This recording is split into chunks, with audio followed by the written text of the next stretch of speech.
Magandang umaga, narito ang update ukol sa magiging lagay ng ating panahon. Kaninang alas 3, yung low pressure area or LPA na minomonitor natin ay huling namataan sa layong 235 kilometers silangan ng Calayan, Cagayan. Mataas po yung tsansa nito na maging bagyo within the next 24 hours at ito po ay kumikilos pataas or kumikilos ito pahilaga-hilagang kanluran at nakikita din po natin na nagiging mabilis yung pagkilos nito at dahil dito may posibilidad na kapag ito ay naging isang ganap na bagyo ay malapit na ito dito sa area ng Taiwan at may posibilidad din na maging mabilis lamang po yung paglagi nito or within less than 48 hours ay malusaw na po ito. Ngunit sa kabila nito, either as LPA or as a bagyo, ngayong araw ay in-expect po natin is magdudulot na ito ng mga pag-ulan dito sa bahagi ng extreme northern Luzon. Samantala, may kita naman din natin dito sa ating satellite animation na halos yung buong bahagi pa rin ng ating bansa ay nababalot ng mga kaulapan. Ito pong mga kaulapan nito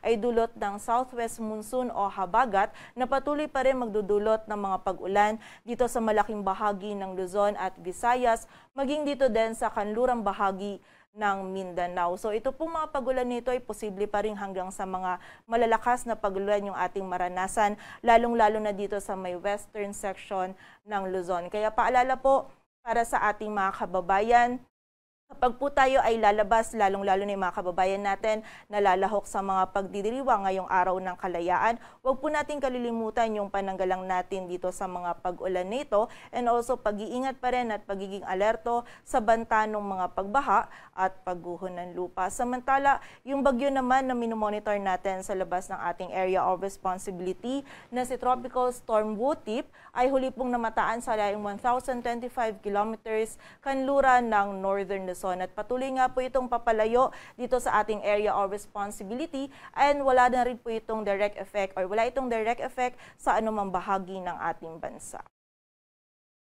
Para nga sa magiging lagay ng panahon ngayong araw ng Huwebes, magiging maulap rin yung kalangitan or magiging maulap yung ating kalangitan at kung minsan ay may mga malalakas tayong pag-ulan na mararanasan dito sa Batanes at Cagayan, dulot po ito ng LPA. Samantala, yung habagat pa din yung magdudulot ng mga pag-ulan sa malaking bahagi ng Luzon kung saan meron pa rin halos tuloy-tuloy ng mga pag-ulan na mararanasan dito sa Pangasinan, Zambales, Bataan at sa bahagi din ng Occidental Mindoro. Samantala, may mga bugso din po ng mga malalakas na pag-ulan pa rin ngayong araw dito sa Metro Manila, maging sa bahagi din ng Tarlac, Pampanga, Bulacan, dito sa La Union at Benguet, maging sa bahagi din ng Cavite, Batangas at dito sa area din ng Palawan. At sa nalalabing bahagi pa ng Luzon, magiging maulap din yung ating kalangitan at may mga kalat-kalat na pag-ulan, pag-ilat at pagkulog pa rin na mararanasan, dulot pa rin po ito ng habagat. So generally,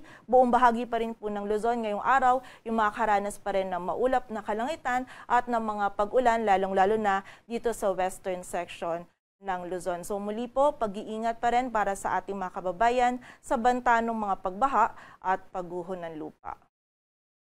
Agwat ng temperatura dito sa Metro Manila ay mula 25 to 30 degrees Celsius. Samantala, ang buong bahagi pa rin ng Visayas, maging itong area ng Palawan, Zamboanga del Norte, Dinagat Islands at Surigao del Norte, maging itong area din or buong bahagi ng Zamboanga Peninsula ay makakaranas din po ng maulap na kalangitan at mga pag-ulan, dulot pa rin ito ng habagat. And itong mga pag-ulan nito ay posible pa rin pong hanggang sa mga malalakas na pag-ulan, lalong-lalo na dito sa area ng Palawan at Antique, kaya muli pag-iingat pa rin sa banta ng mga pagbaha at pagguho ng lupa. Samantala, dito naman sa nalalabing bahagi ng Mindanao, meron pa rin tayong mararanasan ng mga isolated o yung mga biglaang pag-ulan, pagkilat at pagkulog, lalong-lalo na po yan sa hapon at gabi, dulot naman ito ng mga localized thunderstorms. Yung mga regional offices po natin ay nagpapalabas pa rin ng mga thunderstorm advisories or mga babala ukol sa mga pag-ulan na ito. Agwat ang temperatura sa Cebu ay mula 25 to 30 degrees Celsius at sa Davao naman ay 26 to 33 degrees Celsius. Samantala, bagamat nabawasan na po yung mga malalakas na pag-ulan na ating mararanasan, ngayong araw meron pa rin po tayong 50 to 100 millimeters of rainfall for a 24-hour duration na posible pong maranasan dito sa Pangasinan, Zambales, Bataan at Occidental Mindoro. Dulot po ito ng habagat. Samantala, dito rin po sa area ng Batanes at Cagayan ay meron pa rin po tayo or posible po tayong makaranas din ngayong araw ng mga malalakas na pag-ulan.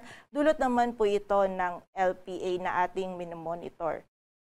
Samantala, bukas naman po is nakikita natin na medyo mababawasan na yung epekto ng habagat o yung mga dalang pag-ulan ng habagat. Ngunit yung LPA po ay posible pa rin magdulot ng 50 to 100 millimeters of rainfall for a 24-hour duration dito sa area ng Batanes. Kaya muli po, pag-iingat para sa ating mga kababayan sa banta ng mga pagbaha at pagguho ng lupa, and also makipag-ugnayan din po tayo sa ating mga LGU para sa aksyon na kailangan nating gawin para sa ating kaligtasan.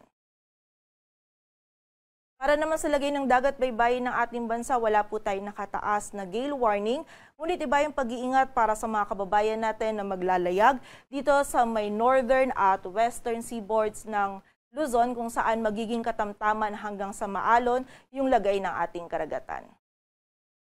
Dito sa Metro Manila, ang araw ay sisikat mamayang 5:27 ng umaga at lulubog mamayang 6:25 ng hapon. Patuloy po tayo magantabay sa updates na ipapalabas ng Pag-asa, at para sa mas kumpletong impormasyon, bisitahin ang aming website pag-asa.dost.gov.ph.